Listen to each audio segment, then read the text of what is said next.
Hello, today we shall be talking on the topic the foolish and the wise woman.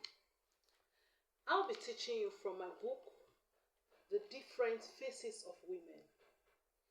Now, when we talk about the foolish woman, the Bible says in Proverbs 14, verse 1 that every wise woman buildeth a home, but the foolish plucketh it down with her own hands.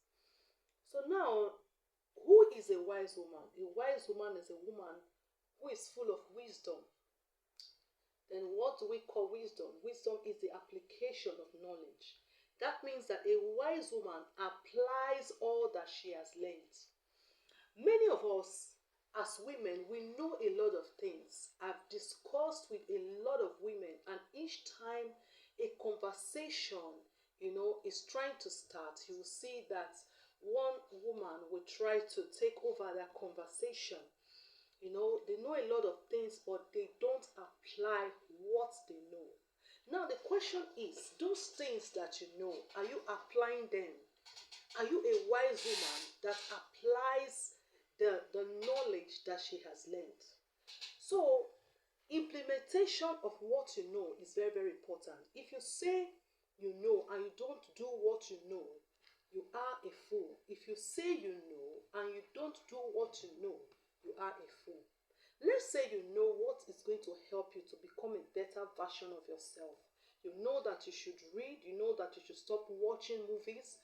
You know that you should spend time, in spiritual activities. As a matter of fact, you know that you shouldn't waste your time and you don't do what you know.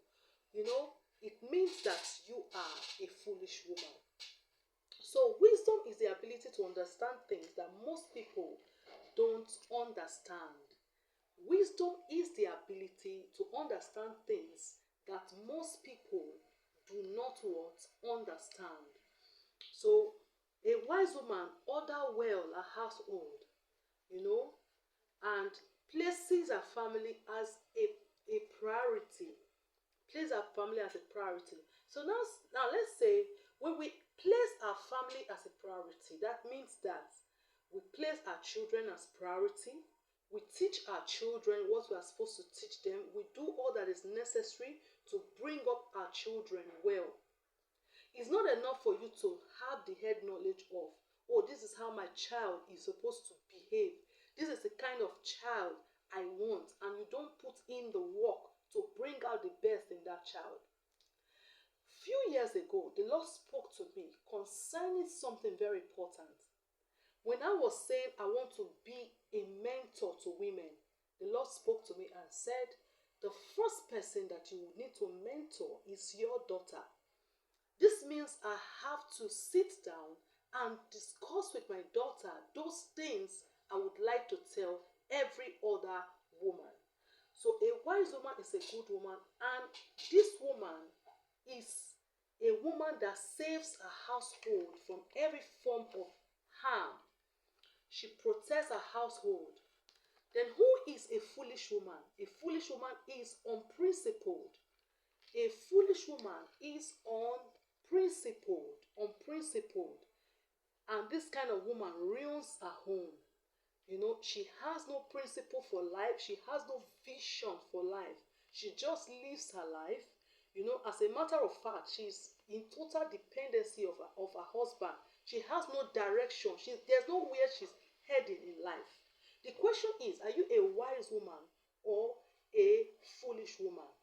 So, a foolish woman is unprincipled when it has to do with her family, when it has to do with managing resources, you understand, and management of even information. So, what you should know is that as a wise woman, you must manage what? Resources well. Manage them in such a way that you will not lack anything in your household. You will not lack anything in your household. So, instead of mismanaging the resources of your family, what should you do? You should out to eat. Out to eat.